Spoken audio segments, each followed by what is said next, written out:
Amis du jour, chalutations. Pour les petits nouveaux, moi c'est Sekhmet et je vous souhaite la bienvenue dans mon podcast littéraire. Dans mon émission, je vais tenter 3 fois par semaine de vous donner envie de découvrir des livres de tout poil, récents et moins récents. Alors, si ça vous tente, c'est par ici la suite.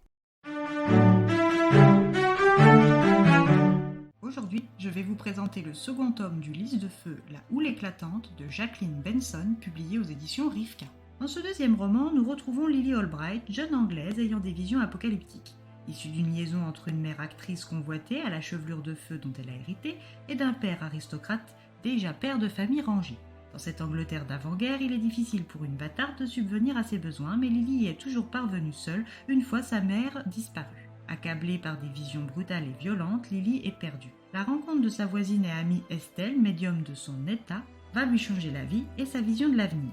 C'est grâce à cette dernière qu'elle va intégrer le refuge de Monsieur Robert H, sorte de guide et professeur formateur pour les charismatiques comme elle. C'est au refuge qu'elle fait également la rencontre du jeune Sanmu, capable de communiquer avec les animaux, Lord Stanford, baron séduisant capable de lire le passé des objets et des gens, le docteur Gardner, capable de voir la maladie dans le corps de ses patients, ainsi que le compagnon de voyage et d'aventure de Robert H, Crencrost, le seul à ne pas être un charismatique mais qui possède une connaissance quasi encyclopédique sur la bibliothèque de son ami. Ce vétéran écossais est une mine d'informations sur tout ce qui touche à l'occulte.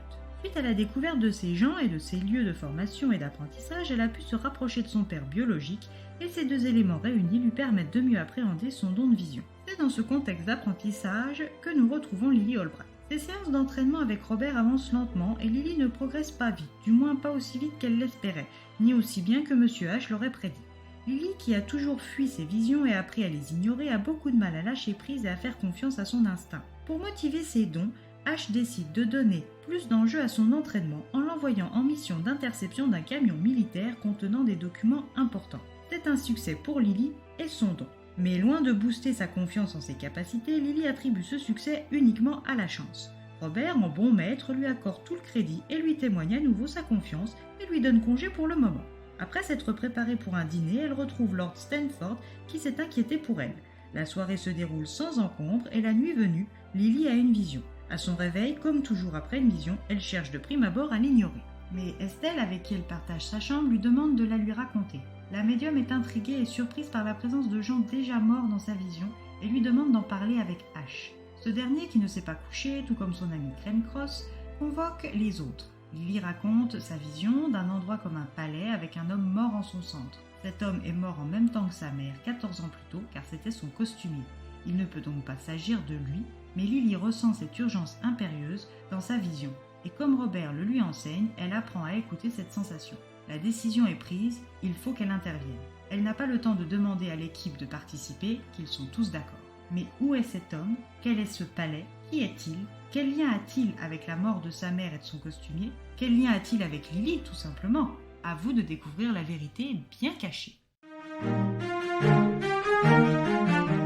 À l'aube d'une guerre mondiale, aux enjeux bien plus grands que tout ce que Lily et ses compagnons ne se sentent capables de faire face, les démons d'un passé reviennent au cœur de l'actualité. Un roman qui ne manque pas d'action, de suspense et de rebondissement, le tout sur fond de pouvoir mystique. Pour mon goût propre, une réussite. Et bien voilà, j'en ai fini pour aujourd'hui. J'espère que cet épisode vous aura plu et vous aura donné des nouvelles idées de lecture. Si vous souhaitez découvrir d'autres petits bonbons littéraires tout droit sortis de ma bibliothèque, je vous retrouve le mardi 31 janvier prochain pour un nouvel épisode.